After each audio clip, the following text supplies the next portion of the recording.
The main feeling that I had when I got that HPV negative, no abnormal cells result was relief.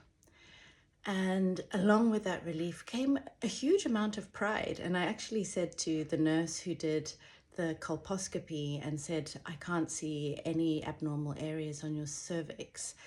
I told her, well, this is what I've been doing. I've been boosting my immune system, taking these supplements, and I've been using these vaginal supplements as well to help myself to clear the virus.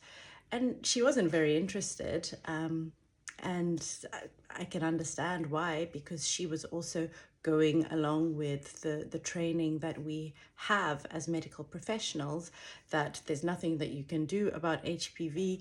Either you're going to clear it or not. And if you don't clear it, then as cell changes happen, if they happen, then at that point we will think of invasive ways of curing the abnormal cells or removing them.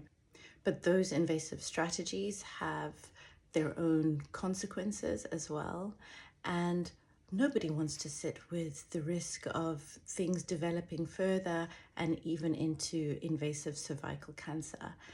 And so that feeling of relief and pride really came from my realization that instead of just sitting back and doing what I was told and had been telling people as well, I took things into my own hands and did the best that I could do for myself.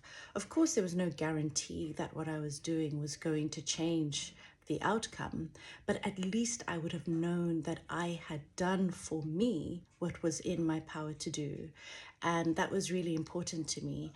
And when that empowerment of self came back with those incredible results as well, it actually changed my whole take on medicine and the relationship between doctor and patient, the relationship between doctor and medical education, the relationship between medical education and research, the relationship between research and funding, and how all those relationships had shaped how I was approaching my HPV diagnosis and the HPV diagnoses of my patients. And it took me having my own HPV diagnosis to really examine all of those relationships from a human perspective and realize that there's so much more that we can do as individuals to help ourselves that even our doctors don't know about.